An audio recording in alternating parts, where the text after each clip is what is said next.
It's been cold in Atlanta recently, but spring is on the way, and that means the spring schedule as well.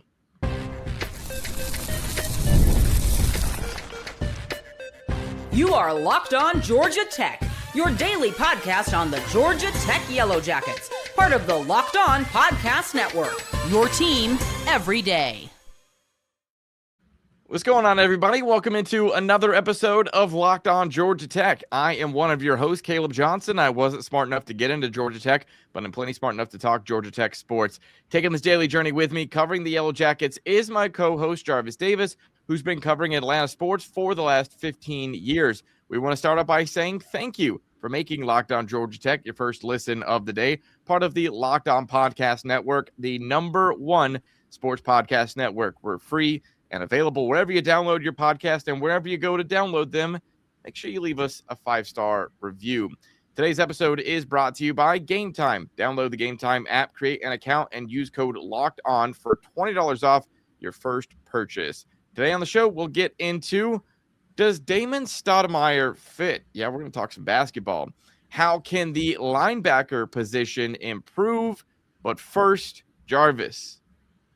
It's if I say it's here because the schedule is here, but spring football is right around the corner. Georgia Tech announcing their spring schedule that includes 14 practices, 2 scrimmages, and the white and gold spring game to be played on my birthday, April 18th. So little birthday gift to me, and just football, knowing football is right around the corner. What is your kind of initial thoughts of seeing the spring schedule come out, and what is going to come from us getting to watch some spring football? Obviously, the big story, like the Captain Obvious, right? We start with the quarterback position, because when you think about the battle that is going to take place, and I feel like it's going to be one initially, right? And I think ultimately, the guy, they'll know who the guy is by the time the end of spring comes around, because not only do you take into account what that guy brings to the table from a talent perspective, you do that, but you also have to take into account as the leadership piece. The leadership piece is going to be you kind of weigh that the same when it comes to talent, leadership, because that's the main thing that you need, especially when you have whoever it is going to be. They're going to be the first year being a starter on this level. So I think that when you look at the quarterback position, who's there? Alberto Mendoza, Graham Knowles. You want to go Cole Bergeron, Adamson in there. You throw all those guys in there, right? We're going to put them all in there for now.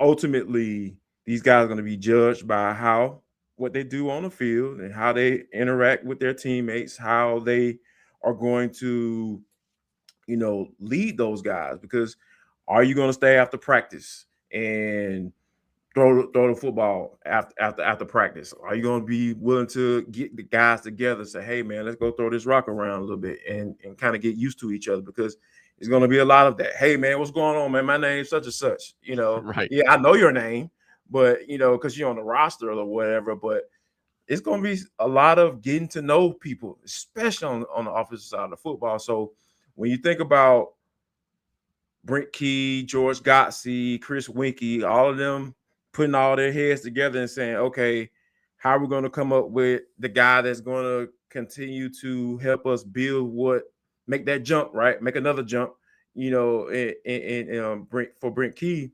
from a status standpoint, like, it has to be the guy that is going to take the initiative to be a leader and prove to his teammates that he can do that. And this is the perfect scenario, because so many guys are going to be new for you, as far as being able to, as far as catching the football. And, you got Malachi Hosey coming back, but you got a guy in Justice Haynes that, it can be a big playmaker for you. So I think definitely going to start. We talk about big headlines, where this team is going to be looking at. It starts and ends with the quarterback. Yeah, Jarvis, I feel like the biggest storyline for me in this spring is going to be the refresh, the starting from scratch.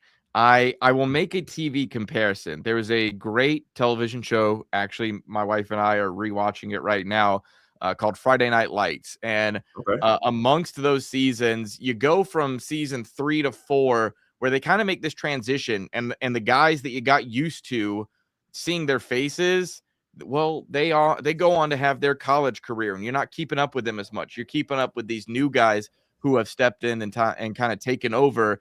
And so I feel like this is the refresh of Georgia Tech football, where everyone is starting from scratch to, maybe not completely literally, Yep. but from you mentioned it, the quarterback position. I think from coordinator's position, as far as George Godsey, what type of offense is he going to run? Who is he going to rely on? All of those things start from scratch. Yes, you do have Chris Weinke coming back, and so his idea of what he's seen out of the quarterback room will carry over. But there are a lot of different minds on that offensive side of the ball now, and I think those opinions are going to have a bit of a refresh and start from scratch, as far as okay, if we're running a different offense than we did under Buster Faulkner, what does this piece look like here? What does this piece look like here? We know you want to run the football, certainly, and that's why they went out and got Justice Haynes. And I But think I think you make it. No, I was just gonna say, I think you made a good point right there. When you talk about what type of offense are we going to run, yeah, when I look at Graham Knowles and Alberto Mendoza, those are two totally different style of quarterbacks. And that's why I and say you can't force them into the other. of course, right, exactly. Like Graham Knowles cannot be a RPO type shotgun type quarterback. That's just, as a defensive minded guy, I see Graham Knowles out there with that RPO. I'm not falling for that fake. I promise you, ever. I don't care how fast he is. He might be a little bit more athletic than he actually looks and all. Yeah, you can tell me all that stuff. I'm not falling for it. But if Alberto Mendoza is doing it, you better believe I'm gonna have that backside defensive end holding, because man, you got to make sure he get that doggone ball. You got to be 100% that he's handed that ball off to Justice Haynes or Malachi Holsey. So just from that standpoint, right there, that's why I feel like this quarterback competition battle, whatever you want to refer to it as, four-headed monster, two-headed, three-headed, it don't matter.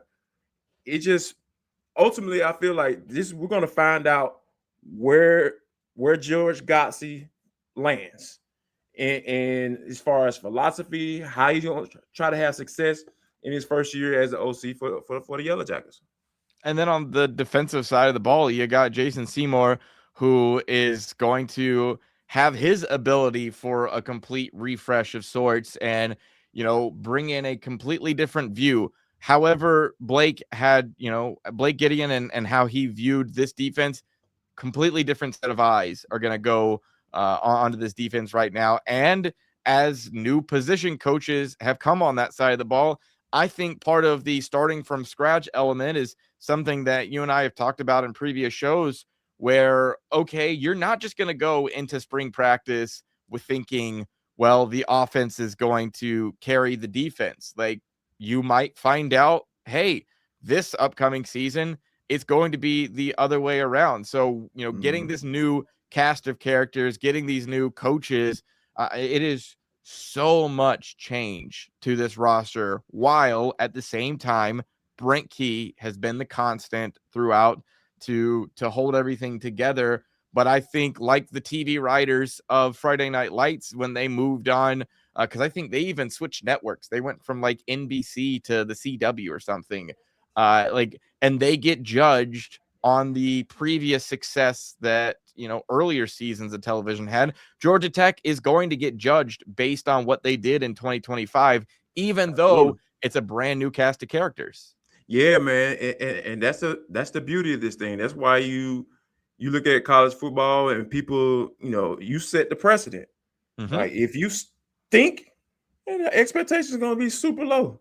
But, oh, man, if you show promise. And we had a conversation before we got started about how Brent Key has, in put something in this fan base, just for especially the donors. Like you talking about two separate $10 million donations, man, to go to the athletic program. They might as well said, yeah, man, we're getting this to Brent. We're excited about what's about to go down with this football team. Yeah, let's make this jump, because hey, you know how you get better, how you make a jump. You get some money so you can give it to the players, because now you can do it. It's out in the open, and everybody know you getting your little check and everything. You ain't got to put a little duffel bag in the hotel room. None of that. You got none of that. Now it's like it's out there. It's out the forefront. You can tell that the fan base is motivated. You get these donations coming in from all over the doggone place. And you got patch money. You got some patch money, you can get the varsity to put it in some bread, do a little advertisement they want to, and you can go to the other little spot we talked about. I ain't gonna say it again. Y'all just go listen to the previous show.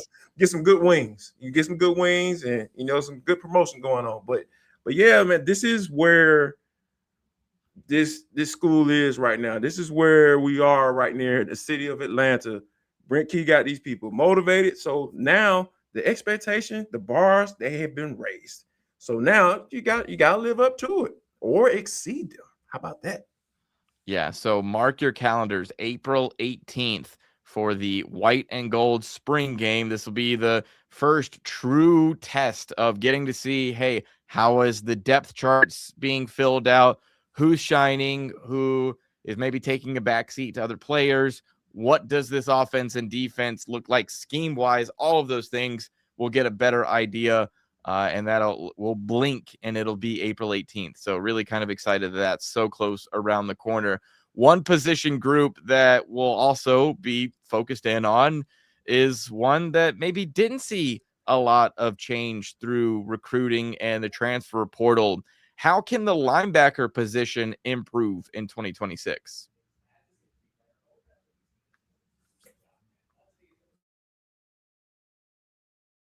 Hi, everyone. I'm Kalia Butler, host of Locked On Women's Basketball, and this is Mazda's Women's Basketball Snapshot, celebrating the work no highlight reel can ever capture. The WNBA has released its 2026 schedule, featuring a 44-game regular season beginning on Friday, May 8th. The league's historic 30th season includes expansion teams Portland Fire and the Toronto Tempo, with opening weekend highlights such as Caitlin Clark and the Indiana Fever hosting Paige Beckers and the Dallas Wings, and a rematch of the 2025 finals between the Aces and the Mercury.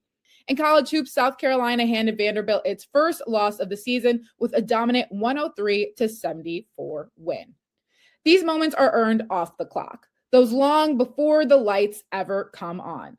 The sweat, the fakes, the doubt, the scrapes, and coming back for more every time.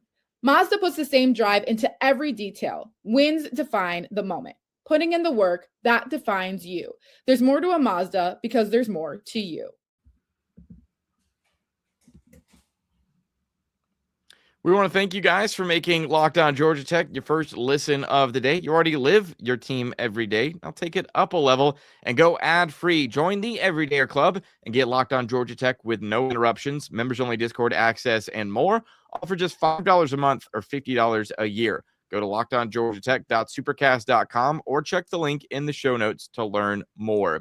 Jarvis, as I mentioned, like this linebacker group, I feel like is an interesting cast because it's not one that has necessarily seen major upgrades, whether through recruiting or the transfer portal. Like they kind of are who they are.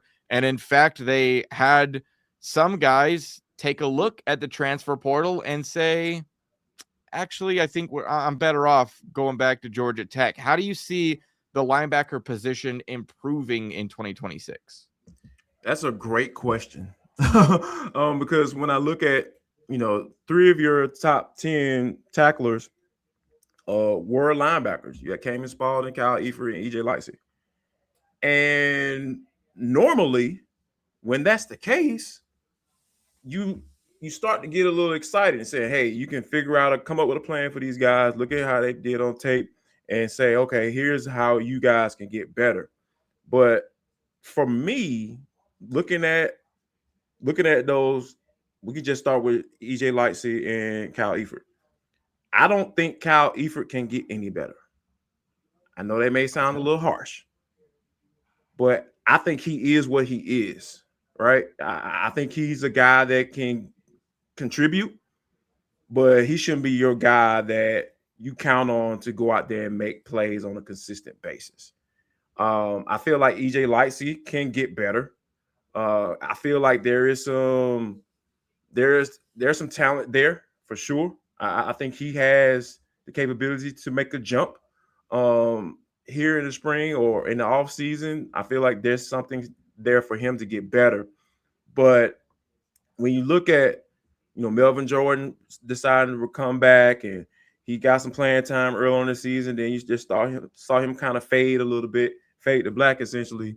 I think this linebacker group, when you look at all of the guys that they added up front, and it seems like they're looking at this linebacker core. Yeah, a lot of experience, guys that, who can make plays for you, but they didn't do it consistently. It just makes me feel that they may have rested on their laurels a little bit. So yeah, that's the feeling like I have about this linebacker core, because like I said, I see some guys with potential, like EJ Lightsey. I like what I saw out of Cayman Spaulding. Maybe Cayman Spaulding and EJ Lightsey end up being the lead guys, and Efford kind of takes the back seat to them and kind of gives you some solid reps from a rotational standpoint. Maybe that can get this linebacker core better, but I think overall the group, just from making a jump, I don't see them making the jump this year.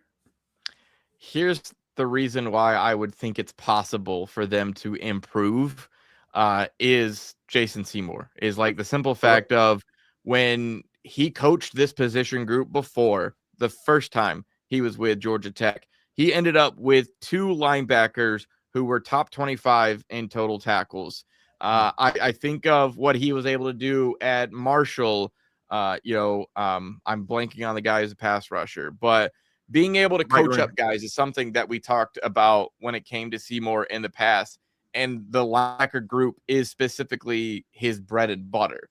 So that's where I start to think of, okay, if there is a way to, and I hate to like say it in this aspect, but to compare to the local NFL team, the Falcons, where what Ulbrich did when he came into that defense is he simplified a lot of things.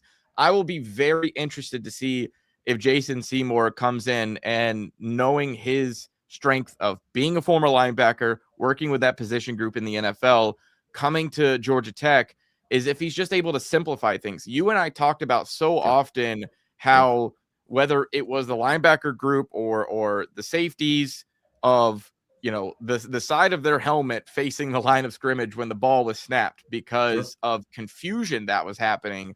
And I'm not yet willing to give up on Kyle Efford. Like the guy that I saw at the beginning of 2025, Jarvis, I just have a hard time believing went away. I don't know if Blake Gideon kept adding more on his plate and this defense's plate. And then when we got towards the back end of the season, it was like, okay, scrap it. Let's get more simple, because I feel like we saw improvement. Maybe not in the tackling aspect. That's something that's just got to be better. But I feel like in coverage aspects, there was improvement towards the back end than there was, especially through the month of November and kind of some of the bumps along the way. So that's the one way where I hold out some hope, quite honestly. And I feel like that's when it comes to this linebacker group, it is straight. It's hope, hopes and dreams of going and saying, all right, EJ Lightsey, man, you had some great moments in 2025.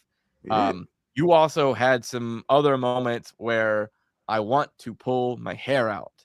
And Kyle Efford, you got me to a point of feeling like Jarvis, where I'm like, I don't even think you can get better. But it's just something, I'm holding out some hope. Wow. Caleb, I am proud of you, man. I'm Normally, trying to. This you're, is growth, you know what right? I'm saying? Like, I feel like you're growing right before our eyes, man. In front of the, Look. I have you know it what for I'm the saying? defense. I don't have it for the offense. I'm sorry. Oh, Um, okay. like baby steps, baby steps. Okay. All All right. right. Cool. I Cool. have Cool. Yeah. hope for what Jason Semore can do for this defense and specifically this linebacker group. George Godsey, conversation for another day. I'm trying to be positive, Sure. on this. Yeah. It's a positive Thursday for everyone, Jarvis. So yeah, it feels like. Am I wrong to say still a question mark for this position group this upcoming year? No, I don't necessarily think it's a question mark because, like I said, I all the guess because we know experience who's going to play. yeah, we know exactly who's Yeah. going to get a number of snaps. Now you got some freshmen that might be able to hop in there. You got C.J. Gamble, the kid coming in from Carrollton, and then also Braylon Outlaw. There was a lot of little rumblings about what he might be able to bring to the table. So yeah, you got some guys can come in and kind of like pop for you. Right. If that happens, like, oh, okay, all right, you having a freshman linebacker come in and play for you, that's a pretty big deal.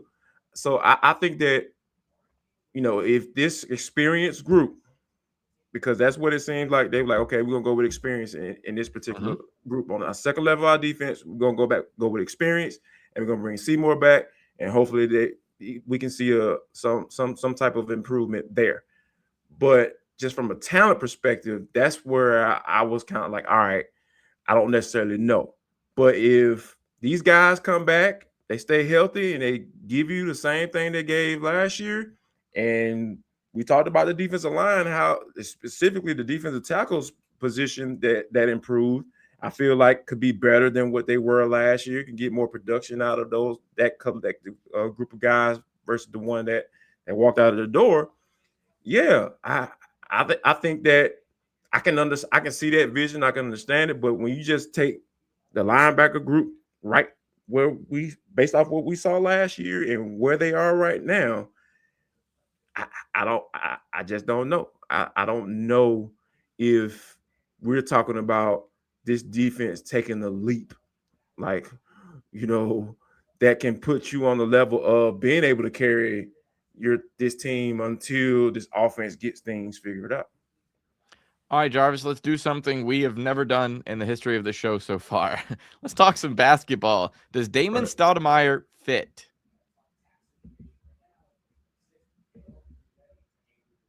Let's be real. Managing your finances can feel overwhelming between subscriptions you forgot about, bills that keep going up, and trying to figure out where all your money actually goes each month. It's easy to feel like you're losing control. And who has time to track every transaction or hunt down every hidden fee? That's where Rocket Money comes in, the personal finance app that helps you take control. It finds and cancels your unwanted subscriptions, monitors your spending, and helps you lower your bills so you can grow your savings. I love how it tracks all of my subscriptions that I have, and it lets me cancel the subscriptions right in the app with just a few taps. There's no more, I've got to go in and handwrite a letter to someone or make a phone call. No more hunting down customer service. No, Rocket Money takes care of it in the app. They've also got automatic transaction categorization so you can see exactly where your money is going each month. Let Rocket Money help you reach your financial goals faster. Join at rocketmoney.com/locked on. That's rocketmoney.com/locked on. rocketmoney.com/locked on.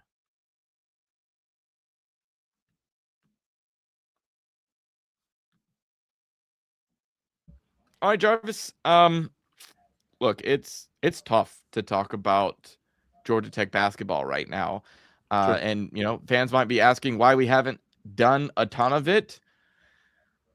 Quite simply, I don't know that there's a ton to talk about. I was just mentioning the fact that would love to be positive, find some positive elements about Georgia Tech football, and I think there's definitely a way to do it. Georgia Tech basketball right now is bad. They are 11-10, 2-6 in the ACC, which is good for tied for 15th out of 18 ACC teams. All of that, Jarvis, then goes back to the head coach. And Do you feel like Damon Stoudamire fits Georgia Tech basketball and where they want to go? I don't think he's a fit going forward. Am I saying he needs to be fired? No, I'm not saying, because the vision has been laid out by this athletic department. And that is, hey, we're going to support you not only in numbers and watching his team and coming to Bobby Dodd on Thursday nights and the White House and all that stuff. We're gonna support you. And when I look at Georgia Tech games, when I look at a Damon Stoudamire coach team, I don't feel that. Like, we have some guys that tweet out the pictures at the game who were at the game at McCamish, and that bad boy looks empty. Mm-hmm. And, you know, one of the things that I will always say about this fan base in the city of Atlanta, we're always going to support a winner. Like, if you winning, we're going to support you. And when you're talking about being a fit for where this athletic program is today in 2026, if you aren't getting people to come support, you're not putting a product out there that is worthy of supporting, you're not getting the guys, the big name recruits, and not that we're expecting you to, because we know how hard it is. It's hard.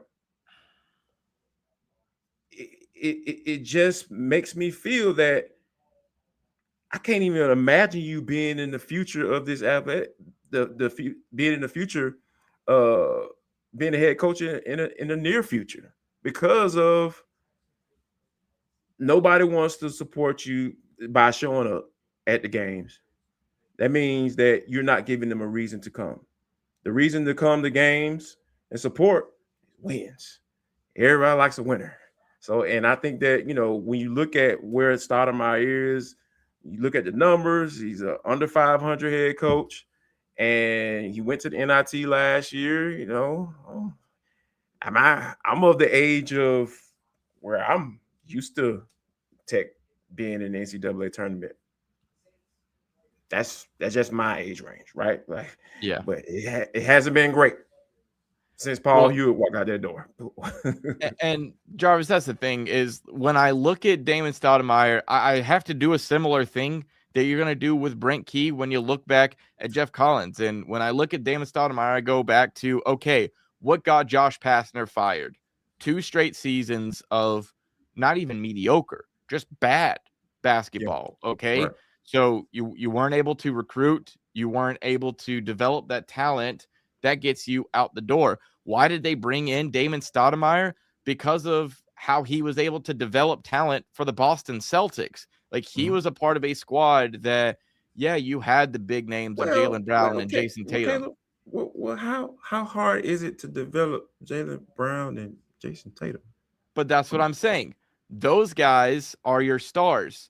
How you win a championship is the guys you're able to put around those stars.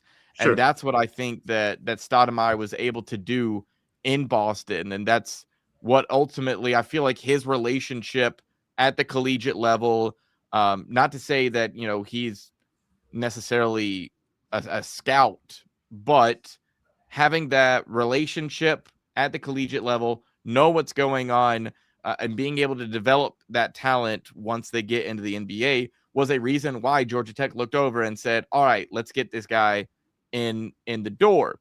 Mm-hmm.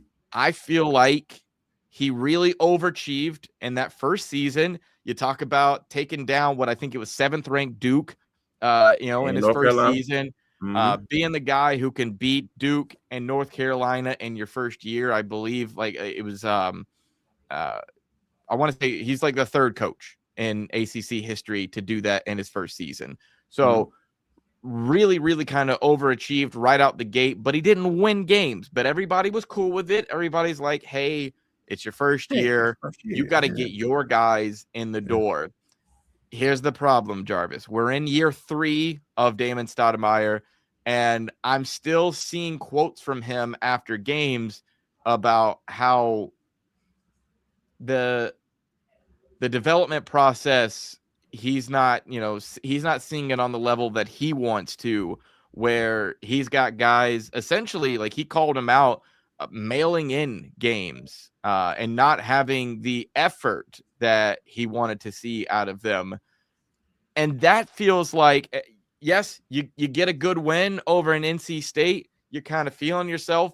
What do you do from that point? And as much as I've seen Damon kind of calling out his team in the media to get them to live up to that expectation, I'm also thinking, sir, do you not know that you're kind of exposing yourself of, if these guys can't continue to have the energy level required, because they quite simply don't have the talent level, and that, I think, is slightly a problem. Yeah, and it's on in two ways, right? First, you don't have the talent. Why don't you have the talent? Right. And then if they have a certain talent level, why aren't you raising that? Because we're talking about college basketball now. We're not talking about the NBA. Talent really matters in the NBA, right? That's why I brought up Jaylen Brown and Sure. Jason Tatum. Talent matters, dog. You can be the X and O's guy all you want in the NBA. If you ain't got no Joes, no Jimmys and Joes, you're gonna lose, Jack. That's just how that works. But when you bring it down to the college level, you're talking about having some experienced guys who, you got the portal access, guys are staying in college longer now. There has to be more of a development system program on the college level than we're talking about with the NBA. And if you're sitting there calling out your players saying that guys aren't giving effort, they got to have more of a sense of urgency, is what he was saying. That is a reflection on you. Mm-hmm. That is a reflection on you. We're not talking about full-blown adults. No, we're not. I know it's getting closer to there. It's getting real close. But we're not talking about full-blown adults. And we're not talking about full-blown adults, you are responsible for those guys to do what they're supposed to do. You're responsible. And if they aren't doing it, that's on you. So I don't understand that notion just as a coach to call out guys, because you can't call out guys like coaches do in NBA. Those, you can have, like I said, you have the best system, but if those guys don't do what they're supposed to do, you're gonna get held accountable, because those guys have the financial investment. Those the big investment. These cats making $40-50 million a year in the NBA. So, I just don't understand that notion. And when you think about him being a fit going forward, and you're calling out your guys like that, I'm not saying that's the end all be all, fire them, get rid of them, but it is another bullet point to add to that, right? To that notion, like, okay, why aren't you getting your guys prepared for games? Why are you going into games lackadaisical? Because you got off to a good start against Virginia Tech, and then it just went away. You don't know what happened. So man, like, you got to have an answer when your players are playing like that, and just the up and down inconsistencies, they just have been prevalent throughout this year, and obviously throughout the time here as the head coach of the Yellow Jackets. The thing you can call out is Georgia Tech coming into this season 31st when it comes to recruitment, 78th ranking when it comes to the transfer portal of the talent they were able to bring in. That's an overall ranking of 58th. Just simply not good enough. And if you're not going to recruit on an elite level, like we were saying, you got to be able to develop your talent. And so far, it seems like he's been able to instill the defensive principles that he wants out of this team, but the offense, man, just can't find any form of consistency, and that's going to make it really tough, and that's when the seat starts heating up. So if you're out there listening and you have any other interest when it comes to Georgia Tech basketball, some other avenues that you would like us to look into this team, leave a comment, and we will certainly take a look at that. and try to find, I guess, more ways, Jarvis, to be positive about Georgia Tech basketball like we've been able to do with Georgia Tech football. But that's going to do it for this episode of Locked on Georgia Tech. Make sure you subscribe on YouTube and anywhere you listen to podcasts for free. Follow the show on social media as well as Jarvis at JarvisD90. I'm at ATL Johnson 18. Thank you for making Locked on Georgia Tech your first listen of the day. Join the Everydayer Club and get Locked on Georgia Tech with no interruptions, members only Discord access, and more, all for just $5 a month or $50 a year. Go to lockedongeorgiatech.supercast.com or check the link in the show notes to learn more. For Locked on Georgia Tech, y'all have a good one.